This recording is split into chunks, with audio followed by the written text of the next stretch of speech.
avoir vu l'évolution générale de l'ordre juridictionnel administratif, il faut maintenant envisager plus précisément l'organisation de cet ordre en étudiant les différentes juridictions qui le composent. Ces juridictions se répartissent en deux groupes. Le premier réunit les juridictions de droit commun, c'est-à-dire le Conseil d'État, les cours administratives d'appel et les tribunaux administratifs. Elles seront traitées dans un premier chapitre.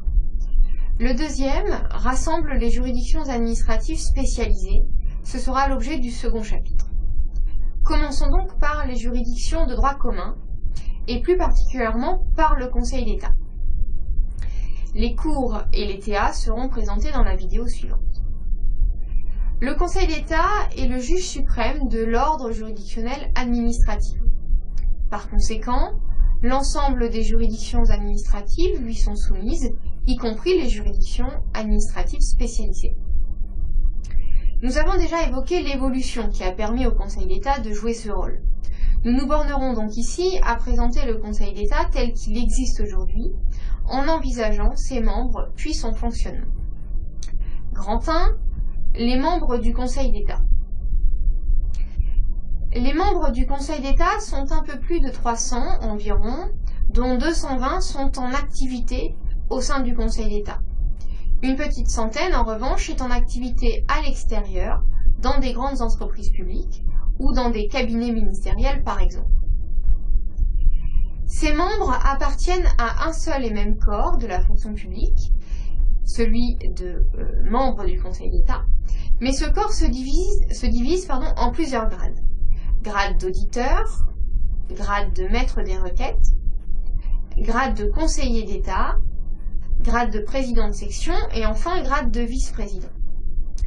Le recrutement dans ce corps se fait de différentes manières. D'abord parmi les élèves de l'ENA, qui sont nommés en qualité d'auditeur. Ensuite, au tour extérieur. Cette procédure permet à des personnalités extérieures au Conseil d'État d'accéder au grade de maître des requêtes ou de conseiller d'État. Mais seul un maître des requêtes sur 4 et un conseiller d'État sur 3 peuvent être nommés par cette voie. En outre, parmi ces nominations au tour extérieur, un certain nombre sont réservés aux membres des tribunaux et des cours administratives d'appel afin de leur assurer une évolution de carrière. Certains fonctionnaires peuvent par ailleurs être détachés ou mis à disposition pour une période de 4 ans auprès du Conseil d'État en qualité de maître des requêtes en service extraordinaire. C'est le cas par exemple des magistrats de l'ordre judiciaire ou des professeurs et maîtres de conférences de l'université qui peuvent demander ce détachement. Depuis la loi du 12 mars 2012, une intégration dans le grade de maître des requêtes est possible à l'issue du détachement. Enfin, toute personne qui a exercé pendant au moins 25 ans une activité dans le domaine du droit, qui la qualifie particulièrement pour l'exercice des fonctions juridictionnelles du Conseil d'État, peut être nommée conseiller d'État en service extraordinaire pour 5 ans. La nomination des membres du Conseil d'État appartient au président de la République pour les 3 grades les plus hauts et au Premier ministre pour les 2 derniers grades. Le statut de ce corps est fixé par le Code de justice administrative aux articles L. 131-1 et suivants. Il a été largement complété par la loi du 20 avril 2016 relative à la déontologie et aux droits et obligations des fonctionnaires, et également par l'ordonnance du 13 octobre 2016 portant dispositions statutaires concernant le Conseil d'État. Il est ainsi désormais indiqué que les membres du Conseil d'État exercent leurs fonctions en toute indépendance, dignité, impartialité, intégrité et probité, et qu'ils se comportent de façon à prévenir tout doute légitime à cet égard. Des dispositions ont par ailleurs été intégrées pour éviter ou faire cesser les situations de conflit d'intérêts. On trouve ainsi des obligations de déclaration d'intérêts, des obligations de déclaration de patrimoine et une obligation de s'abstenir de participer au jugement d'une affaire en cas de conflit d'intérêts. Afin de garantir l'indépendance du Conseil d'État par rapport à l'exécutif, la gestion du corps des membres du Conseil d'État est assurée de façon interne et fait intervenir un organe consultatif spécifique. Il s'agit de la Commission supérieure du Conseil d'État, qui est composée pour l'essentiel de membres du Conseil d'État et de 3 personnalités qualifiées. Cette commission remplace, depuis 2016, la Commission consultative du Conseil d'État. Elle est consultée sur toute question relative au statut des membres du Conseil d'État. Elle émet par ailleurs un avis sur certaines propositions de nomination, sur les mesures individuelles concernant l'avancement, et enfin, elle propose les mesures disciplinaires. En dernier lieu, il faut préciser que les membres du Conseil d'État n'ont pas la qualité de magistrats, car la dualité de leurs fonctions y fait obstacle. En effet, comme ils exercent des fonctions consultatives en parallèle de leurs fonctions juridictionnelles, ils ne peuvent pas être qualifiés de magistrats. Cependant, en pratique, ils bénéficient d'une indépendance par rapport au pouvoir exécutif tout à fait équivalente à celle des magistrats de l'ordre judiciaire. Grand 2, organisation et fonctionnement du Conseil d'État. Le Conseil d'État est présidé par le vice-président en vertu de l'article L. 121-1. Le Premier ministre peut seulement présider l'Assemblée générale du Conseil d'État, qui correspond à une formation consultative qui se prononce sur les textes les plus importants. Le Conseil d'État se divise par ailleurs en plusieurs sections. On trouve d'abord 5 sections administratives qui assurent la fonction consultative, section de l'intérieur, section des finances, section des travaux publics, section de l'administration et enfin section sociale. On trouve ensuite une section du rapport et des études qui est chargée de la préparation du rapport public du Conseil d'État et de la coordination des études qui sont réalisées par le Conseil d'État. On trouve enfin la section du contentieux qui assure la fonction juridictionnelle. Elle est l'héritière de la commission du contentieux qui avait été créée en 1806. C'est évidemment cette section du contentieux que nous allons détailler. En vertu de l'article R. 122-1 du Code de justice administrative, c'est elle qui est juge de toutes les affaires qui relèvent de la juridiction du Conseil d'État. Son président, qui est actuellement Bernard Stirn, dispose de responsabilités administratives. C'est lui qui, notamment, organise le travail de la section. Au titre de ses missions juridictionnelles, il est juge des référés du Conseil d'État. Il statue par ordonnance sur les questions de compétence au sein de la juridiction administrative et sur les recours contre les décisions du bureau d'aide juridictionnelle. Il participe également aux formations de jugement solennel. Il préside ainsi la section du contentieux et vice-préside l'assemblée du contentieux. Pour l'exercice de ses missions, il est assisté de 3 présidents adjoints. Ensemble, ils assurent la cohérence de l'activité jurisprudentielle du Conseil d'État. Pour cela, ils se réunissent toutes les semaines pour évoquer les décisions à rendre sur les litiges qui ont été renvoyés à des formations de jugement spécifiques. Par ailleurs, la section du contentieux est divisée en 10 chambres, autrefois appelées sous-sections. La nouvelle appellation est issue de la loi du 20 avril 2016 précitée. Afin de permettre une spécialisation des chambres, chacune d'elles intervient dans un champ déterminé et les affaires nouvellement enregistrées leur sont affectées en fonction de leur objet. Chacune de ces chambres est présidée par un conseiller d'État, assisté de 2 assesseurs, eux-mêmes conseillers d'État. Chacune réunit par ailleurs une dizaine de rapporteurs qui seront chargés d'instruire les dossiers et de 2 rapporteurs publics.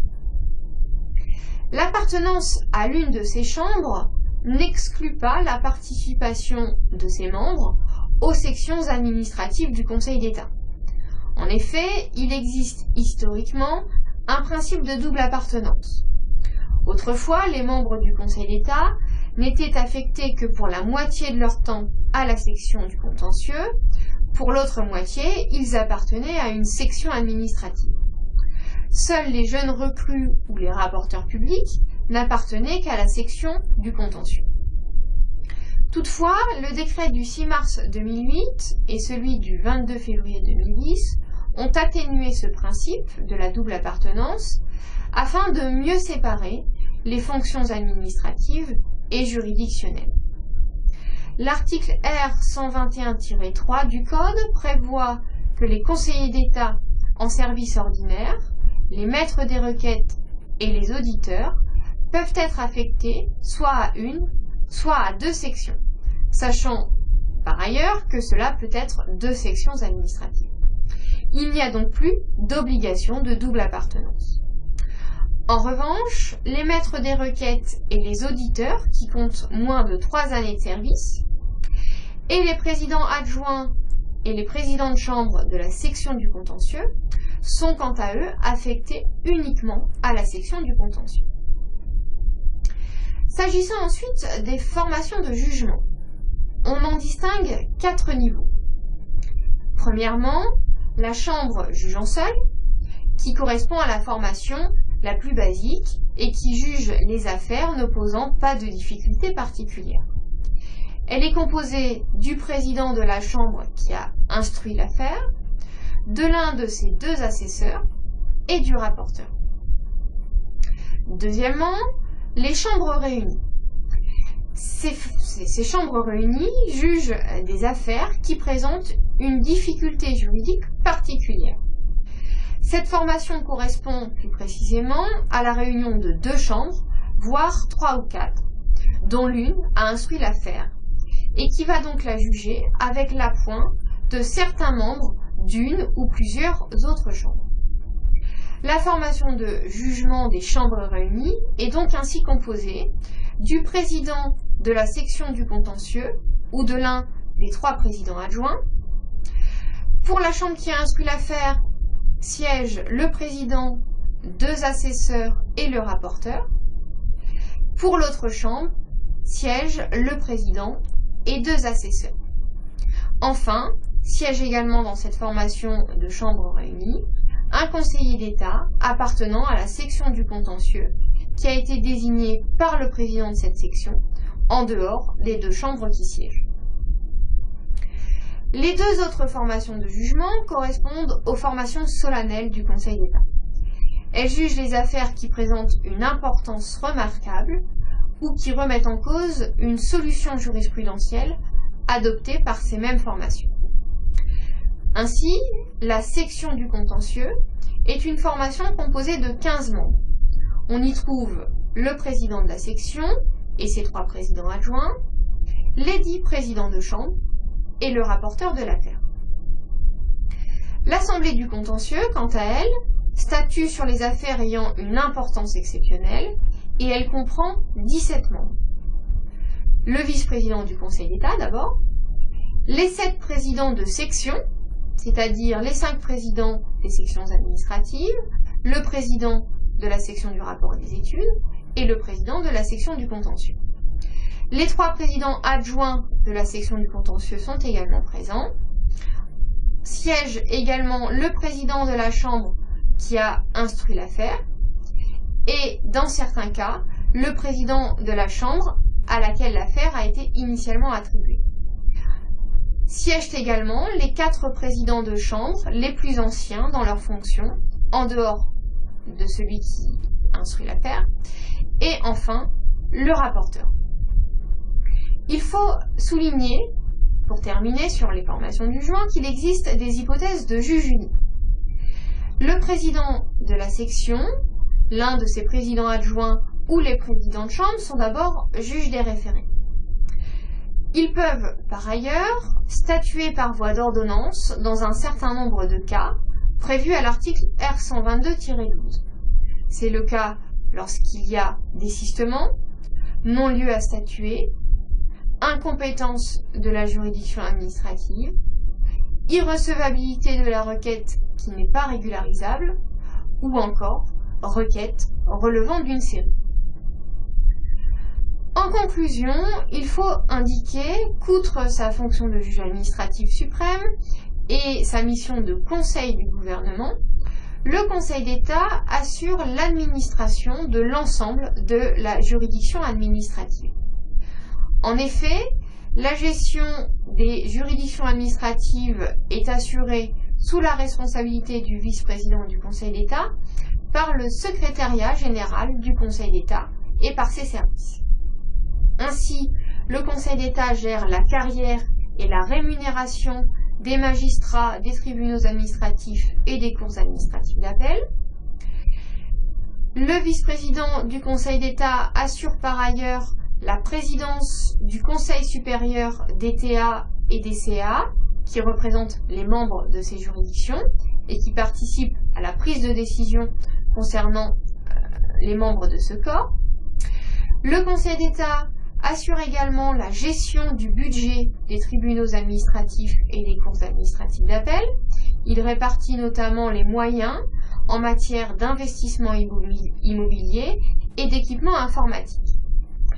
Enfin, le Conseil d'État est chargé d'une mission permanente d'inspection concernant les juridictions administratives qui résulte de l'article L. 112-5 du Code de justice administrative. À cette occasion, le Conseil d'État organise des visites au sein des juridictions qui sont réalisées par un conseiller d'État et par 2 maîtres des requêtes afin de contrôler l'organisation et le fonctionnement de ces juridictions. Ainsi, le Conseil d'État est l'administrateur général de la juridiction administrative.